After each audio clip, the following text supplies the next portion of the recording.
Hi, everyone. Thank you for joining the Nonprofit Learning Lab for today's workshop. If you have any questions along the way for our presenters, you can type them into the GoToWebinar chat box, likely found on the right-hand side of your screen. If you have any tech questions, you can type them there as well. And without further ado, I will now hand it over to you, Roxy.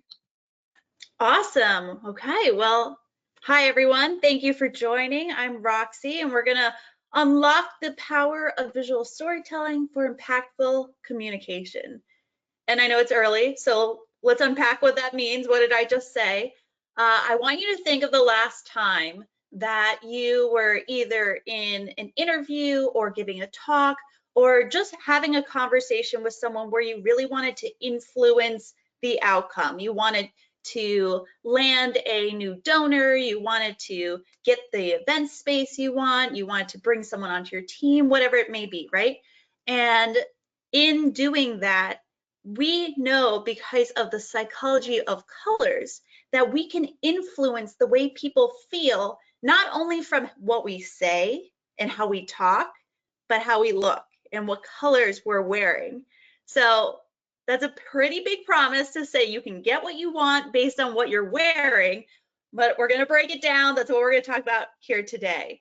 So just a little spiel about me. I'm Roxy.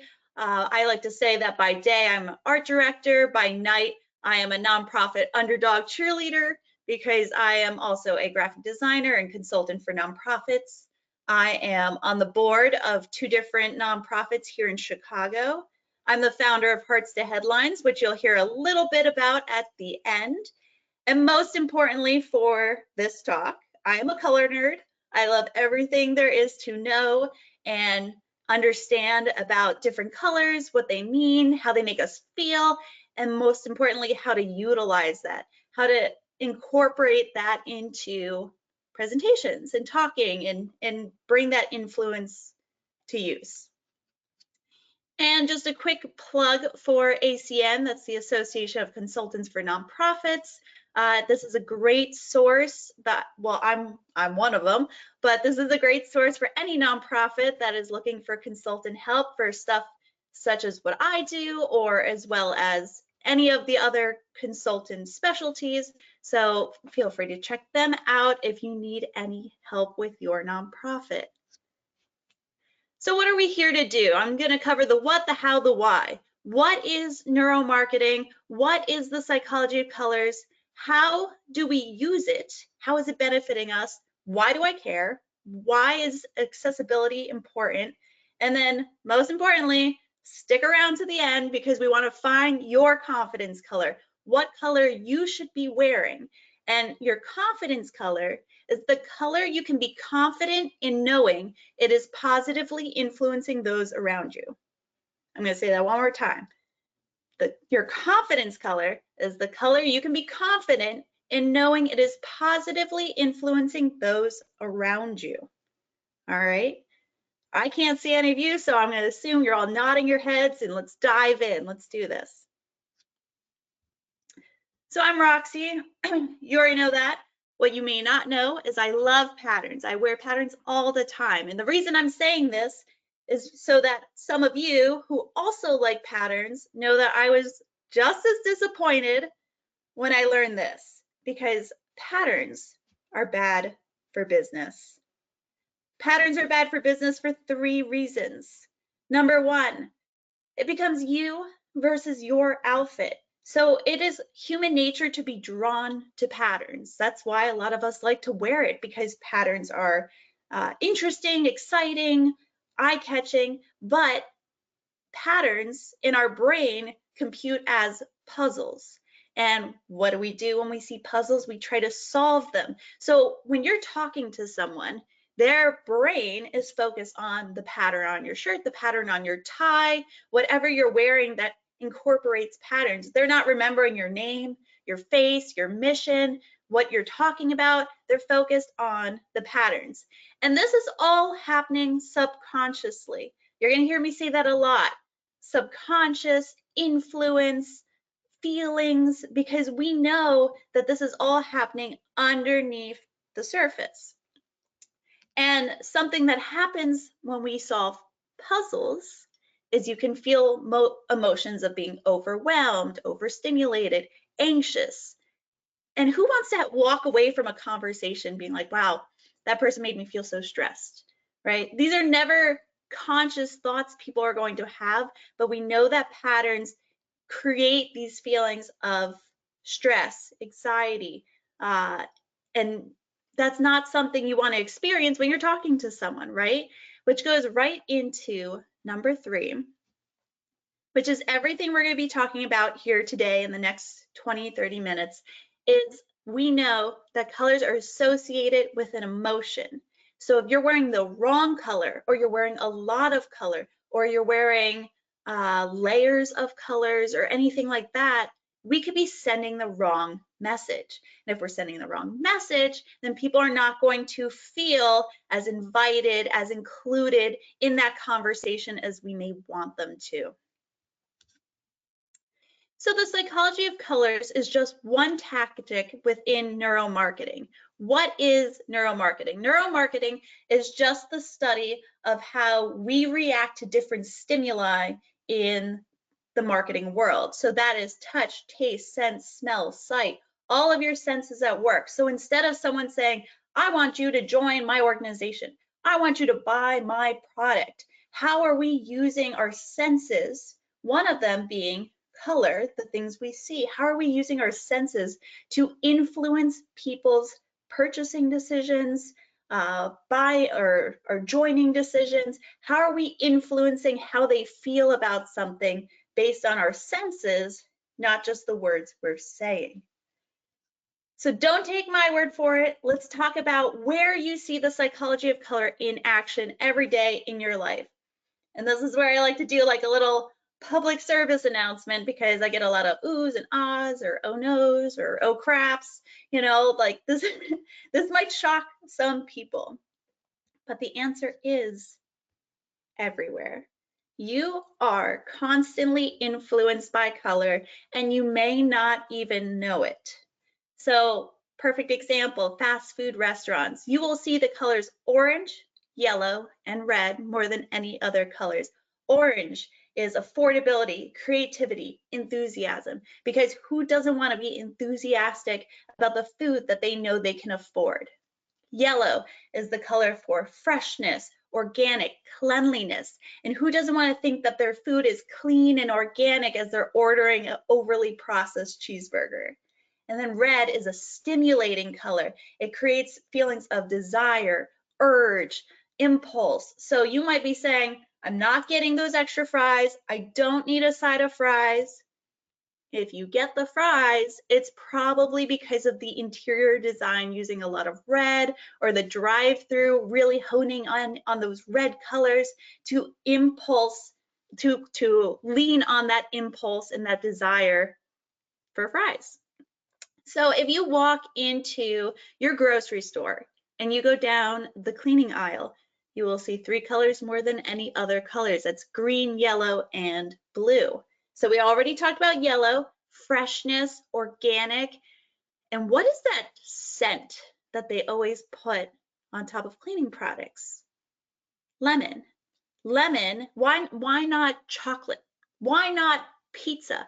They choose lemon because that is another neuromarketing tactic. They're playing with your sense of smell to influence you on cleanliness, organic, freshness. Because who doesn't want to think that their chemically based cleaning products are as organic as possible, right? And same thing goes for green. Green is the color for safety, stability, renewal, and you want to feel like your products are safe around your family, around your children when you're using them in your house. And then lastly, blue is the color for trust. What's the other word? Trust, relationship, connection, security. So of course, blue is a great color because you want to trust that your product is doing its job, doing the thing that it says it's going to do. Lastly, I will touch on holidays, because if I were to say, oh, I can't wait for Halloween, I'm going to just put red and green everywhere, you would say, well, Roxy, like Halloween is not red and green, it's orange and black. But why? Why is it orange and black? Orange, like we said before, affordability, creativity, enthusiasm. Black is an interesting one because it is an illusion color. So black, when you look at the shadow of something and your depth perception is off, you don't know how deep something is, how long something is, that's the power of black.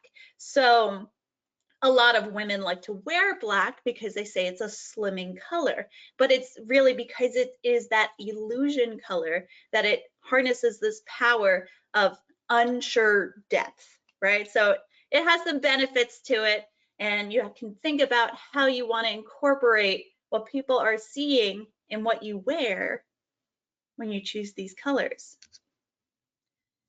All right, this is your 10-second warning that we're about to do a poll, so I hope you are all ready to join in. I want you to think of a common brand. Any brand that you saw at the Super Bowl last night, on your way to work, any brand that you see a lot during your day. Just think about that brand. What did you picture first? Was it the storefront, the product, or the logo? And you should all see that pop up on your screen. Oh, I see the results coming in. This is so fun. Okay, yes, you are all actively involved. You are nailing it. Oh, am I still sharing my screen? Nope, I'm sharing the poll. Okay. Can we get the poll? There it goes. Okay. We're back on my screen. Cool.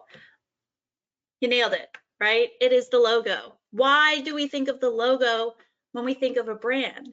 That's brand identity. That's so that you're thinking of the colors in their logo before you even think of the product, before you think of the place, before you think of the things that you like about that company. You think of the logo, and they are influencing the way you feel about that brand by the colors that they use. How do I know this is the case? Well, I work in advertising. I am one of those people who pick the colors for a lot of logos and a lot of brands. But a lot of these brands that you probably recognize have been doing this for decades. This is nothing new. This has been around forever. So the question remains, if they're doing it, why shouldn't you? Why shouldn't you harness the power of color to help influence the success of your brand and the success of your networking, of your messaging? So I want to make one thing very clear. You are not your brand. Your business goals and your networking goals are completely separate. So if your organization has a green logo and they're all about the park system and the environment, that does not mean that your confidence color is green. It does not mean that your favorite color has to be green. What you wear should influence how you want people to feel when they're talking with you. So keep those two separate. We got your business confidence color and we got your personal confidence color. Today, we're gonna find your personal confidence color. And now you might be saying, well, Roxy, if this is all true and blue is the color for trust, shouldn't we all just be wearing blue? Shouldn't we all want people to trust us when we talk to them? That is true, but this is where it gets really interesting, so buckle up. Of every color in the color wheel, we have our emotions that are associated with. So green, stability, safety, eco-friendly, renewal. And this is where it gets interesting, because if you change the hue of that green to light green, the meaning changes. Now we got tranquility, growth, kindness. I'm going to back up for a second here, right? We see the difference in just the hue of green changes the meaning. Now remember, this is all subconscious. This has all been done through tests of how people feel based on different color hues, color amounts, all these different things influence the color. You can see my confidence color is clearly orange. I'm wearing orange for you all today. But I always suggest having a primary confidence color and a secondary so that we can influence and create that perfect message that when people are talking to us, that is what they see.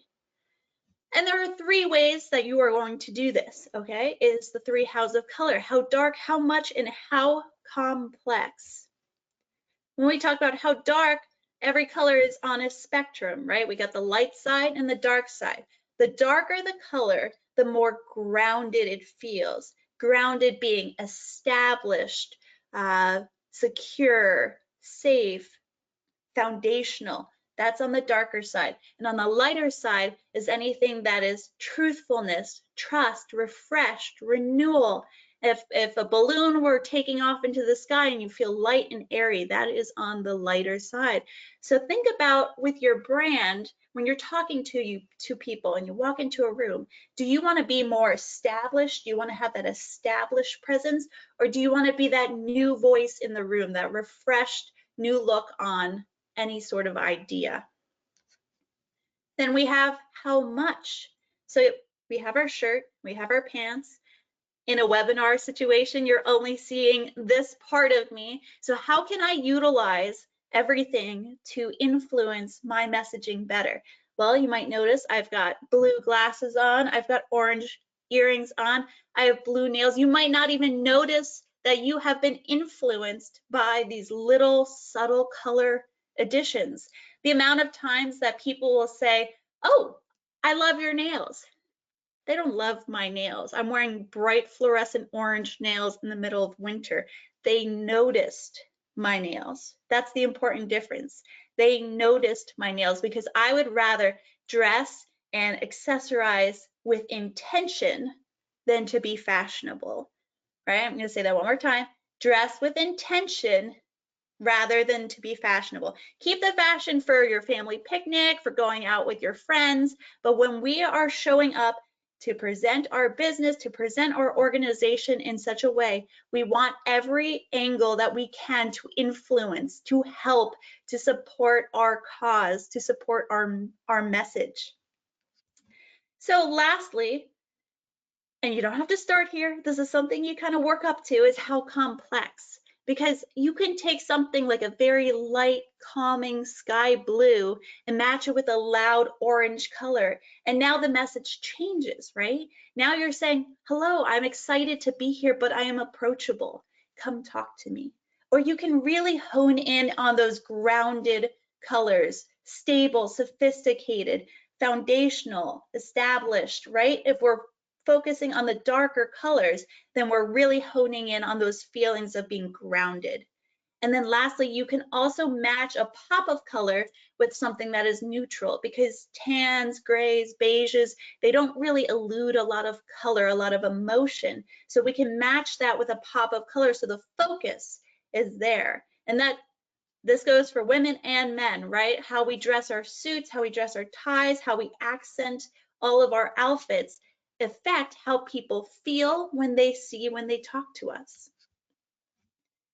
And I want to touch real quick on accessibility, because everyone always forgets about accessibility. Why is this important in what you wear? Well, 8% of the world is colorblind, and more than 7% of those people are men. So if your audience are men, and if they're of a more mature audience, there's a lot of CVDs, which is color vision deficiencies. So if they're seeing a different color than what you're intending for them to wear or intending for them to see, then you lose the purpose of dressing with intention. Here's another quick example. I'm sure you all remember this. This was the dress that broke the internet. Whether you see black and blue or you see white and gold, it changes how you feel about what you're seeing. It changes the influence. I'm so glad we can't have the budding argument of who sees what, because people get very hyped up about this. But that's important to remember, is that people feel different ways based on color, and they feel so strongly about that. So just think about what your outfit could be telling them subconsciously if they feel strongly about whether they're right or not in what dress color they see. So, moment you've all been waiting for, Let's find your confidence color. How do we do that? What is your confidence color? So I have compiled a list here, and you can see very quickly, this is not all the colors out there. There are tons of colors out there. These are the colors that I find to be the most influential for networking, for communicating, for trying to pitch yourself, your message, your mission, your organization when you're talking to someone. And like I said, there's always your primary color and your secondary color. What is your accent color? How are you going to accent your prime confidence color? And while you're looking at this or taking a screenshot of it, I'll tell you, the other day I was at a nonprofit networking event where a person who watched one of my seminars was there, and she showed up in her confidence color so perfectly. She had an orange top and a pink skirt on. And while I was standing with her, I barely got to talk to her because all these people kept coming up, and whether it was the outfit was the conversation starter, or they just said, oh, you seem so interesting, like I'd love to talk to you, or oh, what's your organization, what are you here for? I didn't get a chance to say a word. I was like, oh, okay, girl, you do your thing. You know, everyone's paying attention to her confidence colors. But when you walk into a room with that color that resonates with people, that's how you get what you want. That's how you influence your audience. The other thing I will say is ChatGPT, or AI in general, is pretty good at helping with this. If you say, I want people to know that I know my content, I am sophisticated, but I bring this idea of optimism and enthusiasm when I talk to people about my organization, what color should I wear? We found that ChatGPT is pretty good at helping with that. So also feel free to type in what you want people to feel when they talk to you into ChatGPT. Well, I have just given you a whirlwind of information, I know. So thank you for sticking through that. You have just strengthened your personal brand. And when you are ready to strengthen your organization's brand, I have dropped my website and Instagram in the chat at the beginning of this. Hearts to Headlines is launching its brand evaluation process on March 1st. So if you want to be a part of that, color is just one of the many, many, many, many things we talk about when we analyze and evaluate your organization and their success. So feel free to use the promo code Learning Lab to get 20% off of one of those processes. And if you have any questions about your brand in general, feel free to email me at hello@heartstoheadlines.com. But we have a few minutes now, so if anyone has questions that they want to ask, this is the time. And I'm so grateful that you spent your morning here with me. Awesome. Thank you so much, Roxy. We have had a couple of questions come through. So one person asks, I work for a nonprofit that focuses on providing a fun and empowering environment for young girls. Does color marketing change when you choose focus on people between the ages of 5 and 15? Absolutely. There are colors that are better suited for children, and they're better suited for military, better suited for working with disabilities. There are definitely colors that work better. So when you're working with young girls, we often associate pink as a color for girls, but pink is actually about flirtatious, juvenile, fun, like fun loving, you know, it has that energy, and that's why we use pink a lot when we talk about girls. But another good color is yellow, because that is cleanliness, organic, but it also means, you know, something that is fresh, innocent, fun, light. So there are colors that are associated best with different age groups as well. Awesome. Someone else asks, what are your thoughts on people who make color their entire identity, like the Green Lady of New York City? Well, it's a conversation starter, right? If we know who she is because she is the Green Lady of New York City, then that is her confidence color. She is creating conversation based on what she identifies with herself. Now, I do feel strongly that there is intention versus fashion. And I don't claim to know fashion very well, but I know color theory. So if she wants to embrace a certain message that green is for growth and safety and renewal and all that stuff, that is great. But otherwise, she's missing an opportunity to connect better. Awesome. What are some of your favorite primary and secondary color combinations for business? I love it.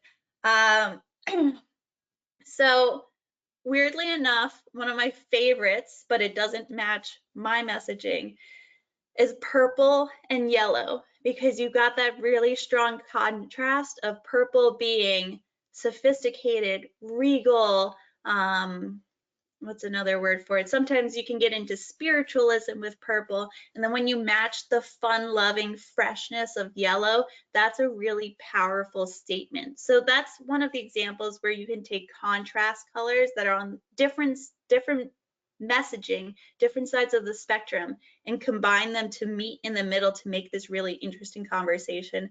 I always think that partnering things with blue is the safest bet, because like we said before, trustworthiness is a very important skill to have, but how do you make it unique? Blue with orange, blue with green, blue with pink. These are all good combinations that have that underlining tone of being truthful and trustful, but focusing on that pop of color that really hones in on your personality that makes you unique. Great. We have 2 questions left. So, should we avoid the less impactful colors, such as blacks and grays, that are not often listed on the chart? Absolutely. I I will never tell someone not to wear black, but you are not harnessing the power of color when you do. We talked about that it is an illusion color. So you're basically tricking people by what they see. They're not reacting to a positive color. They're not reacting to color at all. It's black. But when we use powerful colors, the influence goes so much further. So this was a perfect example. I walked into a seminar where everyone in the room was wearing black, brown, or gray. And then I walked in wearing orange, right? A lot of people came to talk to me, and that's because I stood out. But that's also because my color set a message that I am enthusiastic, that I'm creative, that I am approachable. And if someone's wearing black, there's nothing eluding me to talk to them. There's nothing pulling me in, drawing me in to talk to that person. It is not creating that positive experience. Awesome. We did actually get another question coming in. So we now have two Love it. questions left. So we'll try and do this right before the 30-minute mark. But I give reminisce presentations to groups of residents in senior living facilities. Can you recommend good colors to wear? Light blue. Light blue is a great color when you're dealing with an older population because it's still on that side of light, refresh, airy, but it's nothing harsh, it's nothing dark. Light blue is a good color to use with elderly people. I would say the other color would be almost like a coral if you want to go that route, because that is almost to red, and you can see where there's all these colors in between you can dive into as well. Almost to red, and red again is that passion stimulating color, but it's softer, it's friendlier, it's more approachable because it has hues of orange and yellow into it. So I would try in one of those categories of coral or light blue. Awesome. And then this will be our last question for today, everyone. How would you navigate choosing logo colors for an organization that works in fields that are already associated with strong colors? For example, food justice being usually greens. So think about your competitive market. If all of the food brands are using green, what color can you use that's not green that sends a positive message? So it might be yellow. Maybe you still need that hint of green, but yellow is a good color. We talked about fast foods, right? We talked about all the different colors that can be utilized in the space, even if you don't necessarily associate it with that color. So I feel like that's a very loaded question, and I have a lot of thoughts on it, but right up front, I will say, ask ChatGPT, say we are a food brand and we're very passionate about people feeling like blank. How do I want people to feel when they interact with my brand? Not so much do they associate it with food, do they associate it with nature? What do I want people to feel? And that is your color to choose. You can also, of course, email me and we can set up a time to talk, to have a conversation about it, because I love this stuff and I have an entire book on every single possible color combination. So I would love to share that with you. Awesome. Thanks so much, Roxy. This is the end of our official Q&A. If you have any final words for our audience here today. Yeah, like I said, there is that promo code in there for you to take advantage of if you are interested in doing one of our Hearts to Headlines brand evaluation courses. And I hope to see you all on here again. Awesome. Thank you, Roxy. This workshop has now come to a close. If you're interested in receiving the recording and materials from today's workshop, you can download them on the bottom of our free webinar page or email us at program@nonprofitlearninglab.org. Thank you so much for participating. And again, thank you, Roxy, for educating our community. Take care, everyone.